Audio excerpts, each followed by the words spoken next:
it's so fast for as a writing tool, because you can just leave it playing, and then each time around you come up with an extra line, you get that written down, and then you go through the whole thing again, come up with another line, and it was flowing so easily to write that song.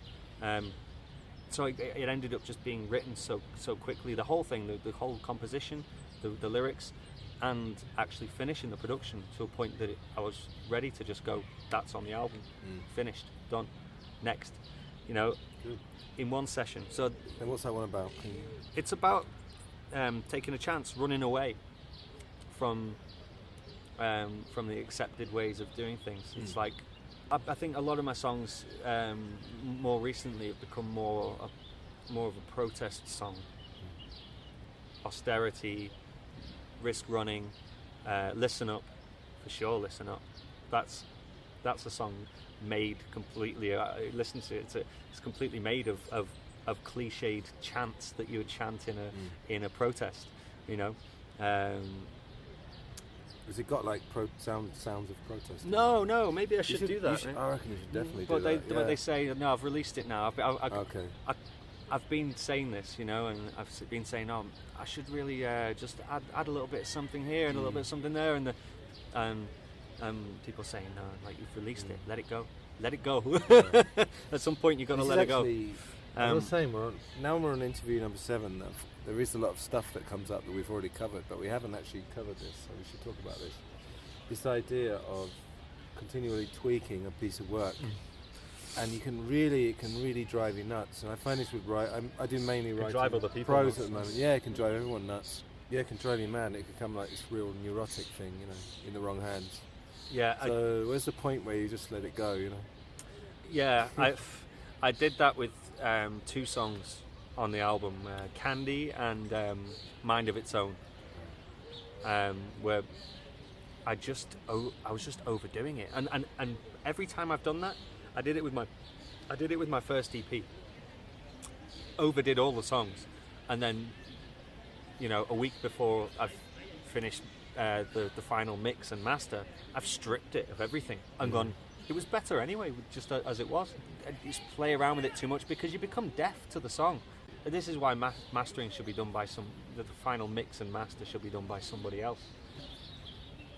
So unfortunately I had to do the final mix and master myself on this, but I'd had a really decent amount of time to step away from it before I did. I think I spent about 2.5 months without listening to a single track, and I went back to it, and it was surprising.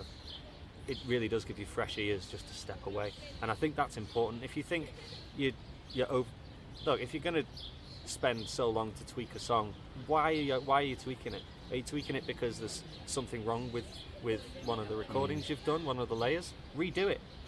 It's going to be a lot quicker than spending 2 weeks tweaking it, or just if you're not sure if it's right, step away, move on, work on something else. It's like they try and make a comparison between scientists and musicians, because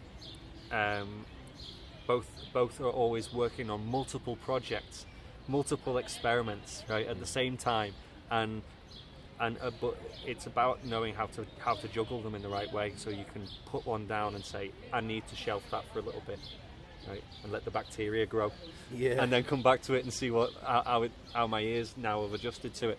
So I think that's really healthy to just step away from it, because Candy, I released it 3 times before, and then in the end I took it off. I took it off being on. It was all. I released it online. I took it off, and then went, no, I've got to wait till the album's ready. I can't just go releasing 1 track at a time, because how does that work in the final master when every song is released separately? You're not going to get the same kind of equal volume, like as simple as that. And you've got to make sure that the master is similar, so that it is that same set of songs. It's that same. You're releasing the same book, You're not releasing like a chapter from one book and a chapter from another. It's telling a different story. I think it's harder when you're you're an amateur musician, right? You're not doing things on a professional basis where you've got studio time and you've got pressure and you've got results to have, and you know, because these people that are professional, that are under a record label, under the pressure of going into a studio under a certain finite amount of time that's paid for by somebody else's pocket, that you're responsible for refilling. There's a lot of mistakes that you're more willing to just let go on the byway, you know. I always remember that there's like the Led Zeppelin track. It's like it's the one that's always played on the radio, and I can never remember the name of it. I'm really bad with names, which is good. It's the one with the riff. Black Dog. Yeah, but Black Dog. if you listen to that track, when it actually goes through the riff, it goes out of time with the rest of the song, and have you never noticed that? Well, the drums come in halfway through the riff, and But something goes out of time. I think it is deliberate, though, isn't it? Is it? Because it sounds like something goes really out of sync, and I don't know whether it's deliberate or not. But for me, it just sounds like it's one of those mistakes in the studio, and they've just gone, a hit's a hit, right? You know, and your studio time's up, guys. That's it. That's the track. Release it, and they've just gone, cool, get it out. I mean, they were producing so many. They produced so many albums in such a short period of time, really, didn't they? So spending other people's money is a good way to get it done. You're saying? Yeah, the but pressure of someone. As soon as you're doing it on your own time, using your own equipment, and when using your own equipment, it's not costing you any more money than that equipment's already cost you. So yeah, there is a danger of just procrastinating. Overindulgence as well, yeah. Yeah, it becomes like watching the TV, having a good old twiddle with your song, you know. It's like, get on with it, man. Get on the next one. Right. So yeah, I mean, now that's totally what I've become about, and I mean, I've already pretty much done the next album.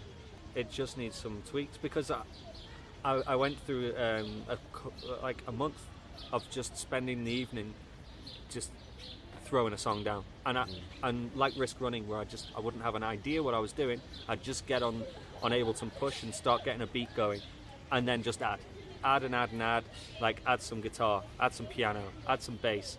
Cool, you got the basics, get the lyrics on it. Now what else does it need? And that, just getting through the process, and then done. Next one. Why worry about it? The thrill is in the in the creativity, not in the messing around with how the aesthetics sound afterwards. For me, the enjoyment of music is in the making. So I've really, and I've started to enjoy it a lot more since I've got to that point. Yeah, Woody Allen said that. He said the bit he loves, that he says, getting the idea for a story, and everything else is really painful. Hiring all the actors, hiring the crew, and doing it. He said, I love the original idea, that's the peak of it, and then everything from there is downhill. Yeah, I had an idea for a movie, but it pains me, the idea of putting pen to paper for how many bloody thousands of pages you've got to worry about. Well, do you want to tell us, and then maybe one of the listeners will make it into a film? Oh yeah, that'd be amazing. Yeah, because that'll just save me. Hopefully, credit you. It'll save me the bother. I couldn't give a shit. Hang on. Yeah, I was thinking along the lines of, like, you know, these kinds of Hollywood horror movies, like where they're just painfully rubbish scripts written by people that do like the Scream movies and things like that. These completely cliched horror movies. But one where there's like the train tracks, right? The train tracks going through the United States, and they were built by slaves, the Chinese, and Native American Indians just looking for some work, even though it was lowly paid, right? And a lot of people died in the production of these train tracks, and they were just buried underneath the train tracks.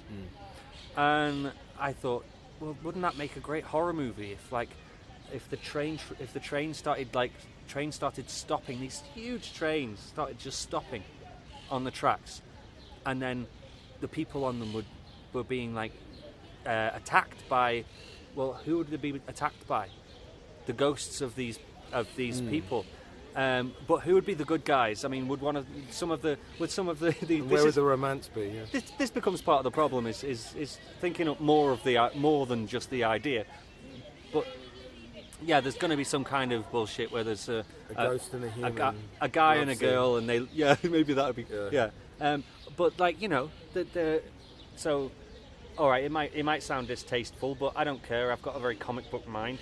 That you could have the slaves